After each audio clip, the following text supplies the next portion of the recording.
Good day. Good day, everybody. Jeff Osborne here. 2020, first podcast. We'll talk about my absence later.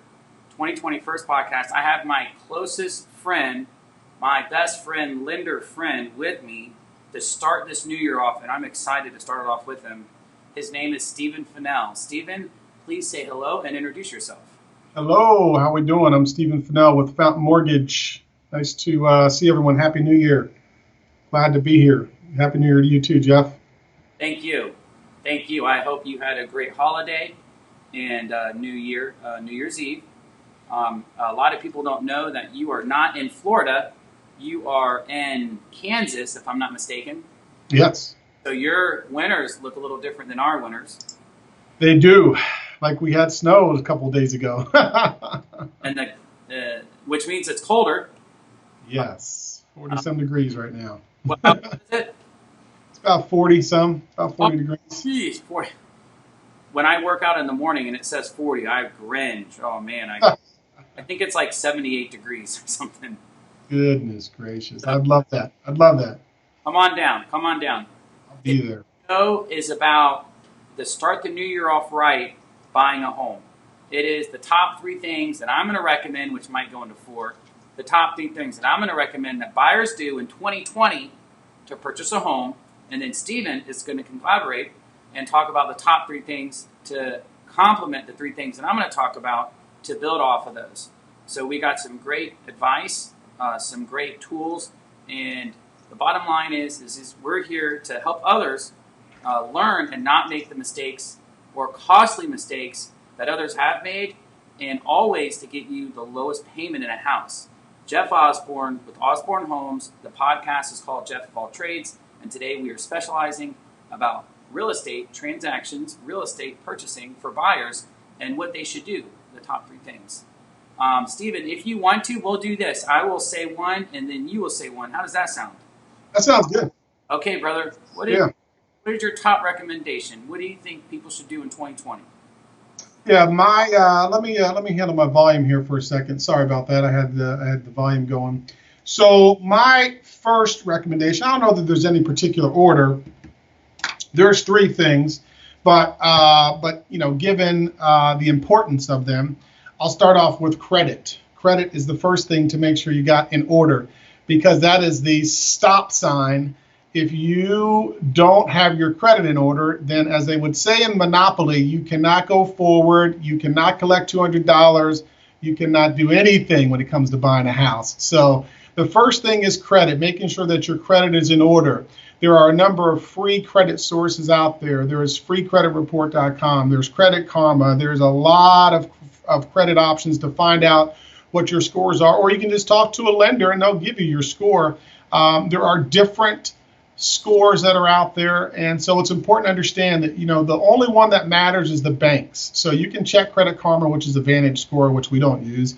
You can check your credit card, which could be the FICO version, but not necessarily the 4 or the 8 that we use. So there's a number of different sources. So it's always best to start with a banker, lender, and have them pull your credit. Don't worry about the impact on it, because the score you see is going to be different than the one that really counts anyway. So start with your credit, get it pulled, look at it, find out what it is and what you need to do. That's the first thing I think you need to do in order to get yourself ready to buy in 2020. Great answer. Amazing answer. I'm going to ask you a couple things that you just talked about that I didn't know, and I know a lot of people didn't know. I'm going to do just 2. 1, there's more than one FICO score. So people think what they see on Credit Karma is their score. It's not. Stephen, talk a little bit about that. How many FICO scores are there? Give an example. And then 2, people are scared to get their credit pulled because they think it's going to hurt their score. Talk a little bit about that and how it actually does impact their score, and how they're able to look at a couple lenders and within a certain time period, and how that would impact their score. Yeah, absolutely. So how about I go in reverse, because I'm old and I can't remember that much. So I'll start in the reverse. The score, getting your credit score pulled by multiple lenders It is a myth. There's an article that I was published in the Shawnee Mission Post, ShawneeMissionPost.com recently last month. There is an article that I wrote about that where people think that they can't shop for mortgages. It's different. Within a 14 to 28 day period, you are able to shop. It is counted as one hit, just one hit. It is multiple inquiries, but they're all aggregated to one single hit by the credit bureaus, as long as you do it within a 14 to 28 day period. And it has to do with the way that we report or pull the score, and we all pull it the same way. Whereas car dealers don't do that. Car dealers will pull it, the code is different, and you'll have 20 different hits. Wow. When you do it that way. Typically on a hard hit or hard inquiry, it's about a 10% hit. And the reason why you shouldn't be too concerned with a hard inquiry from a mortgage perspective is because we pull it using the same code, so it's not going to hurt you. Also, what you're seeing when you are on Credit Karma is you're seeing a Vantage score. You're not seeing a FICO score. Okay. There's a difference. Vantage score is a model that's been created in order to determine where you're at directionally by those companies. The three credit companies put together Credit Karma. They own it. And so that's just a consumer facing. What we as banks use are FICO scores, and there are over 60 different FICO versions that are out there and available to be used. And why are there 60 different FICO versions? Because those companies make money by creating a different version for a different company or different industry. Wow. So all those are just different ways in order to measure risk to loan you money. And we oftentimes use a version 2, version 4, version 8. So it just determines on who you're going through. If you go through your car dealer, or you go through your credit card company, or you go through your mobile phone, those are all different FICO versions. And remember, Credit Karma is Vantage, not FICO. Great answer. I did not know that. People should not be scared to shop for lenders and not be scared to get their credit pulled, because it's not going to have the impact they think, and the score that they see is not the same score you see, or the phone company, or the car dealership, or the power company. Am I right? That's correct. That's correct. I mean, a different FICO, there's going to be a different score. And so all of those things are going to have a different. Nobody knows that. I talk to buyers every weekend, and they're so scared, and no one knows that. Okay, my number one advice for buyers this year, a lot of people don't think of it like this, Stephen has taught me to, is figure out how much you can afford comfortably and then maxed for your home payment, your mortgage payment. When you get a pre-approval letter and it says I can buy up to 4, 5, 6, 2, whatever, you don't know what that mortgage payment is going to be. So focus on how much you want to afford, because at the end of the day, if you cannot afford that mortgage payment, you're not going to be able to pay for the house. You might have looked at it, you might have fell in love with it, and then and in that train of process, your agent talks to the lender, and you find out that payment, and it's $300, $400, $500, $600 more than what you are comfortable with. Then you learn the hard way. So I always try to teach. Think about it, find out what is comfortable, and then your agent should be able to find a house based off of that. Each house in each city, Seminole County, Orange County, Osceola County, Marion County, Volusia County, the taxes are different. The homeowner's insurance is different. If there is an HOA, the HOA fee is different. Now that might not be in your monthly payment, but you're paying for it. Might not be in that monthly payment, but at the end of the day, you got to pay for it. So you want to factor that in. Whether you pay 4 times a year, monthly, twice a year, or once a year, you want to keep that in mind to make sure that you're able to afford it. So my number one would be think about the mortgage payment, come up with that amount, and then and talk to your lender, of course. Get your credit pulled, figure out a number, and then your agent will be able to figure out how much house you can buy, and he should be able to give you a sample payment on each house. So when you go in there, you know where to make an offer. You know if you're not wasting your time. Yeah, that's critical, Jeff, because you have shown on a number of occasions, people started looking at, let's just say, $220,000 houses, but they had in mind a payment that they were comfortable with, and ended up buying a $300,000 house that they just absolutely loved because they were only thinking about the fact that they, that they wanted 200,000. Well, you got them to ask and think about the payment. And then once they figured out what their comfort zone was, we were able to back into the fact that they can get a much bigger, much nicer house. And they've just been thrilled with that. So it's good that you have that as a suggestion, as a recommendation, because you do a good job with that. Thank you. Okay, number 2, Stephen, 2020. Yes, number 2 is, I think it's important to start with the taxes.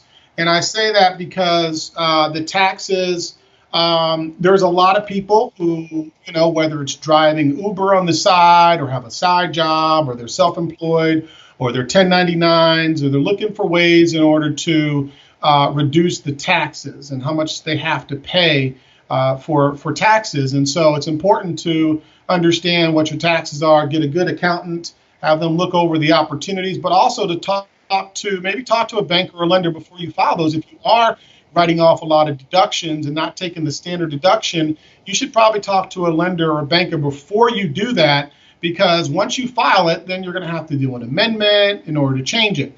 But understand that some of those deductions will take away from your income. Even if you're a W-2, an hourly or a salary employee, if you have that side job or you're doing Uber, understand the impact that could reduce your income, because the way we calculate income, we look at the deductions, and some of those deductions we can add back into your income. Some of those deductions we have to take away from your income. So it's important before you file to get with a banker as well and have them look at the taxes, so that if you're trying to buy a house and you have a lot of deductions and write-offs, don't hurt yourself, because we calculate it differently than the way you may think.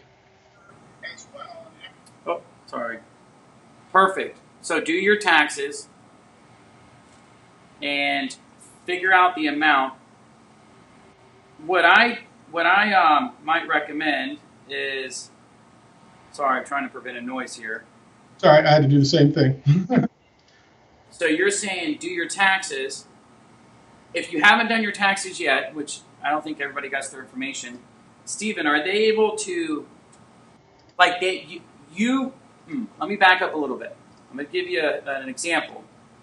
I think people are scared to ask you, the lender, how much money do I need to show for this amount of house? How much money do I need to show?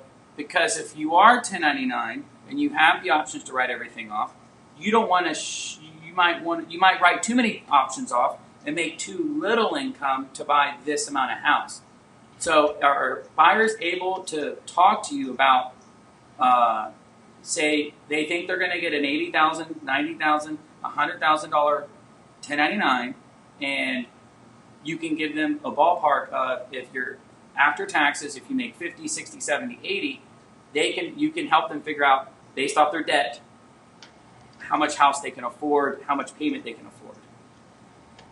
Absolutely, and that's exactly why I suggest that, because if they haven't filed the taxes yet and they want to afford a certain value price house, we want to make sure that we can direct them and advise them what the number needs to be in order to qualify, right? Because the accountant is doing their due diligence, but at the same time, that person might want to afford more. And so we may need to advise them or recommend that they maybe claim this much income and live with paying more in tax because they want to get in the house, right? So that's a trade-off that they need to be prepared for. Amazing. But if you know in advance, right? If you know in advance, then at least you can make the decision, informed, right? At least you know and you can be prepared and plan for it. And that's a big thing. A lot of people don't know how much they can write off. A lot of people might not know, if there's a chaos to the control, and you don't have to write everything off that you think you can write off. So having a good CPA, having a good tax preparer can manage that, because no one wants to pay more taxes than they should. But at the same time, when you buy a house, you're going to have to show enough income, or you're not going to be able to look like you can afford it, even though you can afford it. The money's coming in the account, but all of this is regulated. I'm going to make a point here. A lot of people think, and we just went through a scenario with the client where they were dealing with the builder, and they thought the builder had control of everything. And I'm not going to say the builder's name, but they thought the builder had control, and they were just being unfair, and they were hearing the news that they didn't want to hear, and they thought that the agent was just picking the builder's side.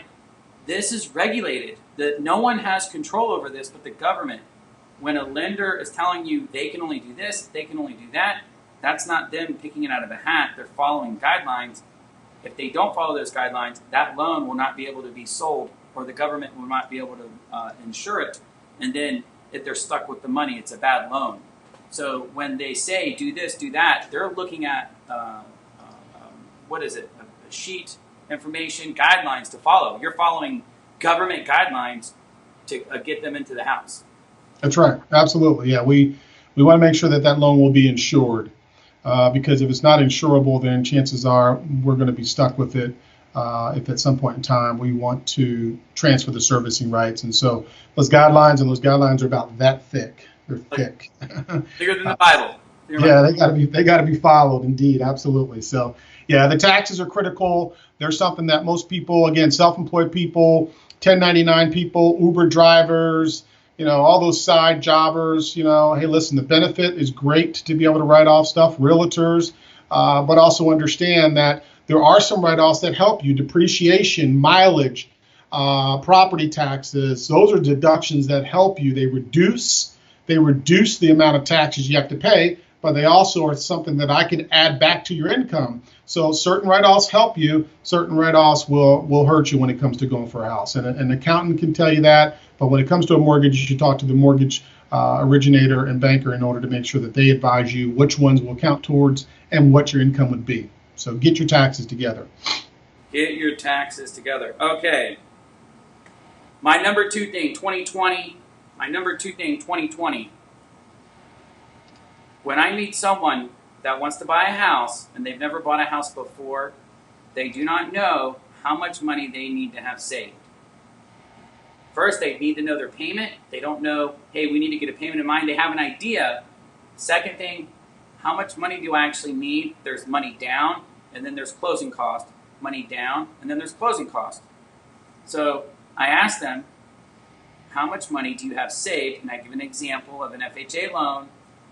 A $300,000 house, FHA, requires a minimum of 3.5% down. That's $10,500. If you have $10,500, you can buy a house. And I know there's closing costs. We'll get to that. So I ask them, do you have money saved? And if you don't have it all saved, can you get some? People don't know how much money they should have down. Zillow has that perfect payment of it being pennies. That's 20% down, no PMI, BS insurance, BS, well, I don't know if they have the taxes right, but the payment is not that payment. So a lot of people don't have 20% down. 1 out of 10, 1 out of 15, 2 out of 15, 1 out of 10 has 10% down. So the second thing is, how much money do you have down? How much money can you get a hold of to put down? And you can have it gifted to you. The closing cost is something you're going to need as well. It is 3%, but we can negotiate that into the loan. That's cost of doing business. Number one, that's right. Payment, get a payment amount. Number two, how much money do you have? And if you have enough to do at least 3.5%, we can start putting offers in to buy a house, or if you're able to get that. That's a great idea. That's a great suggestion. You do a very good job of, making sure that you work very closely with, me and your other, bankers that you work with, and making sure those numbers are very tight, because that way you don't go into a situation where they're in a position where they can't really afford it or not able to do it. And so you do a really good job of truly, setting them up to be successful when the offer is accepted. Adding on to that, with your agent, I'm an agent, obviously, real estate agent, Osborne Homes, buying listing agent. Talk to your agent. Your agent should be educating you on, one, how much, and you should be able to make your payment. There's a payment app. I'll put the payment link. Steven is the one that showed me this a year and a half ago. I can figure out exactly within a good, close group on how much your payment is. by putting all this information into this link on this website, and it spits out a payment. You put the amount down, and then boom, it spits out your payment. So knowing how much you put down is going to help figure out your payment.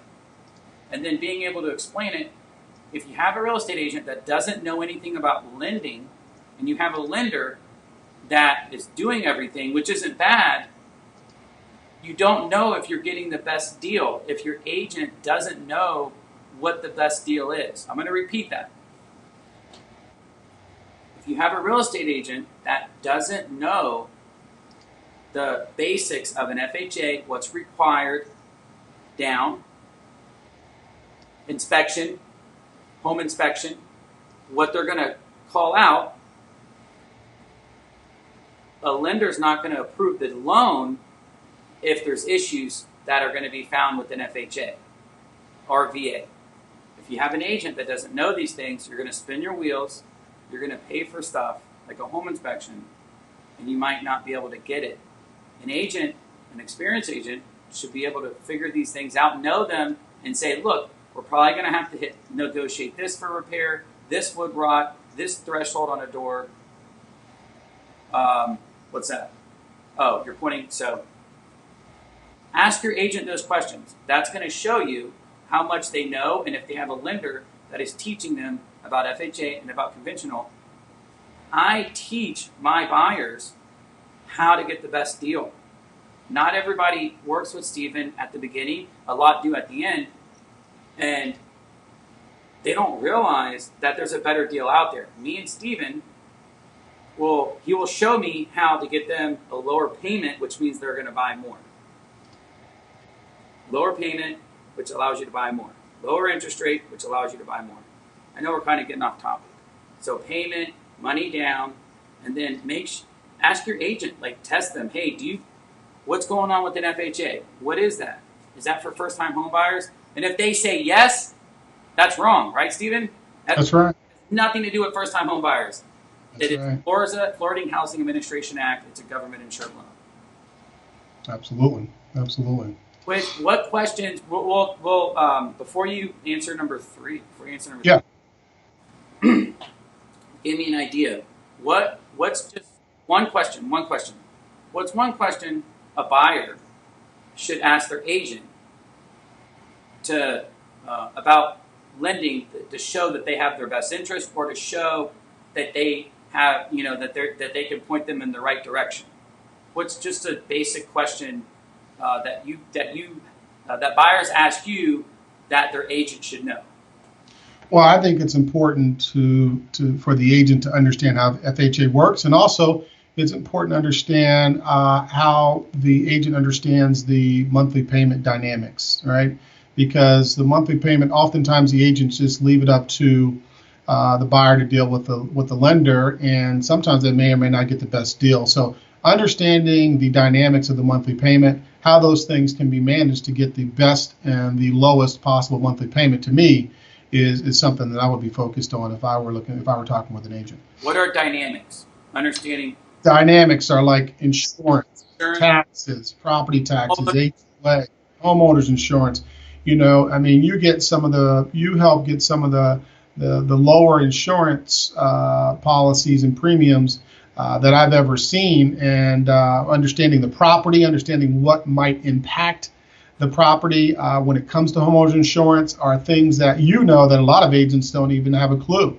And it's impressive to see sometimes that the policies that they get, just simply because of the things that affect the premiums, and understanding that. So those are some key dynamics, like insurance and property taxes and HOA, and is the property homestead and things of that nature. Those are dynamics that affect. Or they're going to go up. Yeah, exactly. Those are some of the key dynamics, in addition to mortgage insurance, PMI, and things of that nature that they should know, they should understand, in order to effectively represent their client well, I think. Good. Perfect. Dynamics, facts about the payment. You can have a payment that will go down once you apply for homestead, and you don't know that. So let's say next year, you might not be working as much as you are this year, and the home is not filed as homestead. It is not homestead, so the taxes are higher.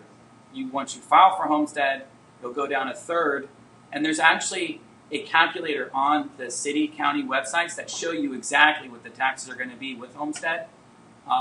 Ask your agent how to do that. If they don't know how to do that, call the property appraiser number and the clerk of court, and they can direct you. That's how I did it. Your payment could go down and you don't even know it, so you might be worried about something that will be okay next year. And if your agent can't see that, if they're not asking for those questions and giving you the options, I think one of the biggest things that makes an agent an asset, an agent a huge asset, is the amount of knowledge they're able to provide to see if the buyer will fit in any of these boxes that could benefit him. It's the amount of knowledge that they can provide to see if that buyer can fit in those boxes. And then Stephen comes into play by putting them in the box that's going to benefit them the most with their payment.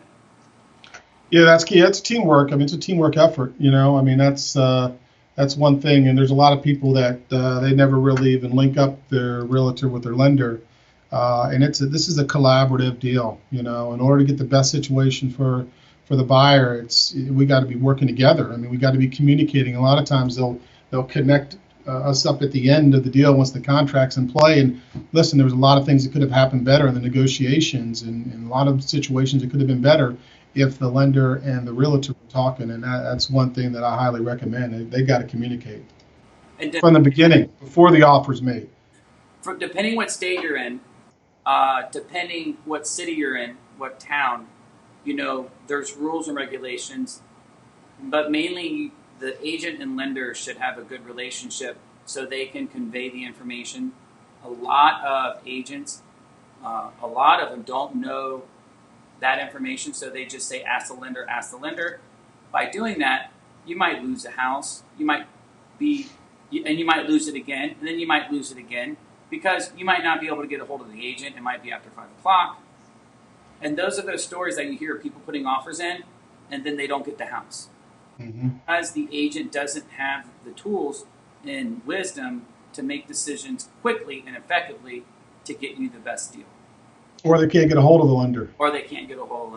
That's a big deal. You work with the big bank ones. I don't know if I can say the names, but big banks where you go deposit money, big banks. Those are open only banker hours. The frustrating about that is this business happens after banker hours. It doesn't happen during banker hours. That's right. We work when people are off of work, and when people are off of work, that's when they can get things done. Okay. And deals are lost or not accepted after 5 o'clock all the time because they can't get a hold of their banker. Exactly. Okay, what's the third thing? 2020. Third thing for me, 2020 is of course your money, the quan, the cheese, the green, right? The money.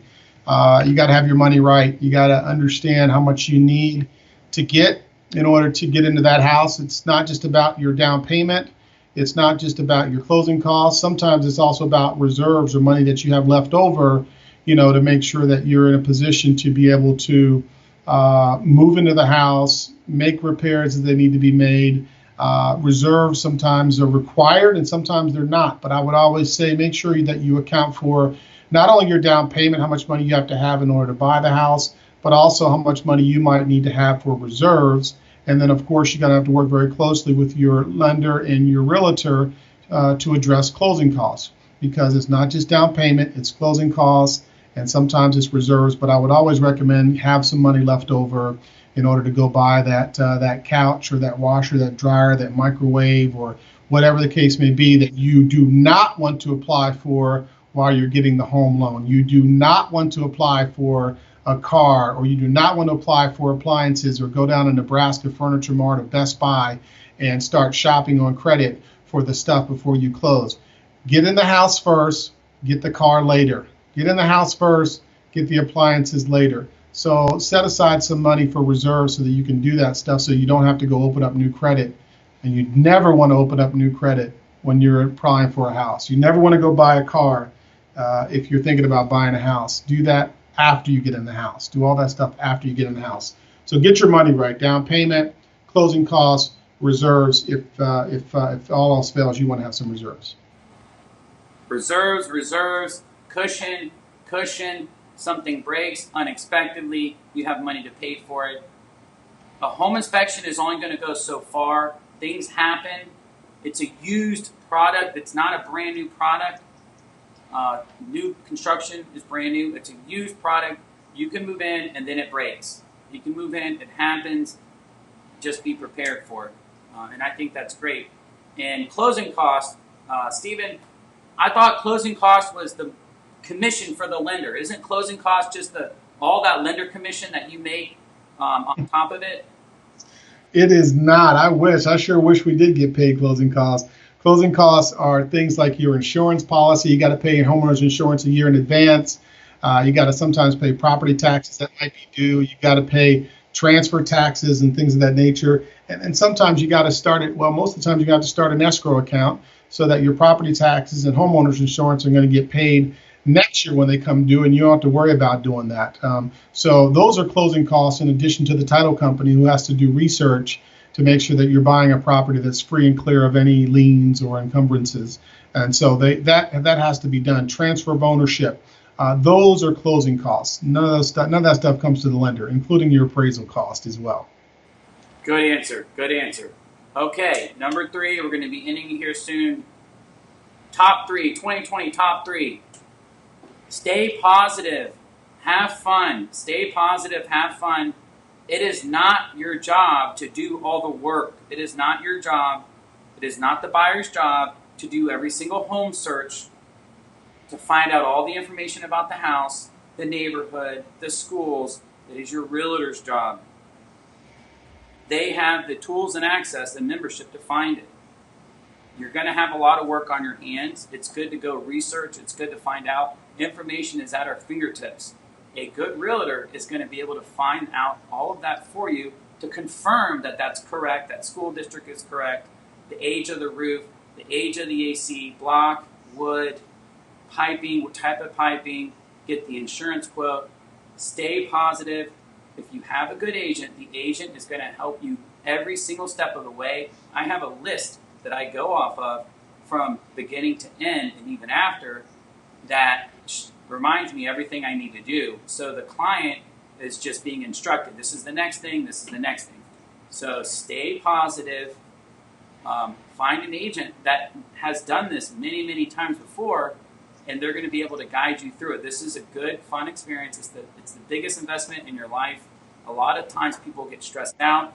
If the agent gets stressed out, that makes everything worse. You don't want that. But if you have an agent, stay positive. The agent says stay positive, and you can get through any situation. We'll do another episode on what to look for in an agent. I can go on and on about that, Stephen. I think that'd be a good show to do. I think so too. Yeah, from a lender's perspective versus the agent's perspective, that'd be a great thing to do.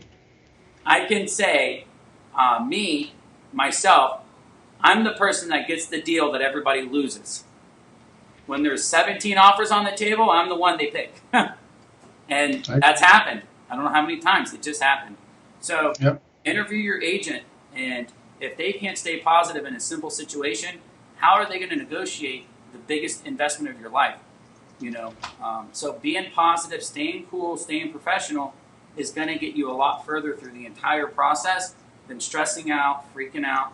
And sometimes that's your personality, but you want to hire an agent that has that positive personality, and then he'll embrace that into you, because this is supposed to be a good experience. It's not supposed to be a bad experience. And I see a lot of bad experiences. So payment, find out how much money can you get a hold of, how much money do you have in your savings, and then stay positive. This is supposed to be something memorable. The happier you are and the positive you stay, the more you're going to focus on finding the right one for you. If you get mad at you're not finding it, or something's not coming up, you might miss something, or someone might have something in mind, and then they tell you that because you're talking about what you're looking for. Yeah, that's key. And again, I think a lot of that has to do with the realtor, and I think that's why it would be good for us to do a podcast on that, because a lot of that has to do, the calmer people stay has to do with how effective the realtors are. I mean, that's at least from my experience. I think that would be a good one to do. So we'll do that February 11th. We'll do that February 11th. February 11th, we'll have me and Steven back together again. Before Vegas. That's before Vegas. I think 2 weeks before Vegas, because we're going to 10x, baby. 10x. Grant Cardone. I have my watch on. I don't know if I can cuss. It says, "Don't be a little bee. Don't be a little bee." This is 10x, bro. 10x. 10x. Okay. Top 3 things to focus on. Buyers should focus on. Plus a lot of little inside information, a lot of golden nuggets. I'm here to create value for you to learn from it, save money, make money, and have a happy situation from it. Steven, please tell them your top 3 things, and then thank you and all that stuff. Yeah, absolutely. Credit, taxes, and then money, the quan, the dinero, the green. That's the top 3 things. Focus on your credit, focus on those taxes, and then get the money right. And, don't go buy a car. Don't go buy a car. Don't go buy a car. Do not buy a car. Get the house first. Get the house first, then go get the car. All right? Then go. Did I say that? Did I say that out loud? Don't go apply for a car. Don't go apply for anything. Do that? Is that why you're saying that? You just had someone. You know what? I guarantee if we said, hey, realtors, please comment that someone just did this, I guarantee you'll get probably 100 responses quickly. Agents that have had that happen, where the buyer goes and makes a bad decision and hurts their credit, buys a car, buys furniture, and then they try to hide it as if it didn't exist. Please let me know. I would love to hear that story. And if you have comments about the top 3 things or anything that you would recommend that buyers should do to help buy in 2020, please let me know below. Again, this is Jeff Osborne, Jeff of All Trades Podcast. First one for 2020. Goal this year is to do 3 a month without, no matter what, 3 a month, 3 good quality podcasts a month. Thank you for listening, and I will see you next week. See you guys. Steve Fennell, Fountain Mortgage. You can find me, Steve for Home Loan, on Twitter, Instagram, Facebook, or you can find us at fountainmortgage.com as well. Or call Jeff. Or call Jeff. Jeff will link you up as well. All right. You have a great day.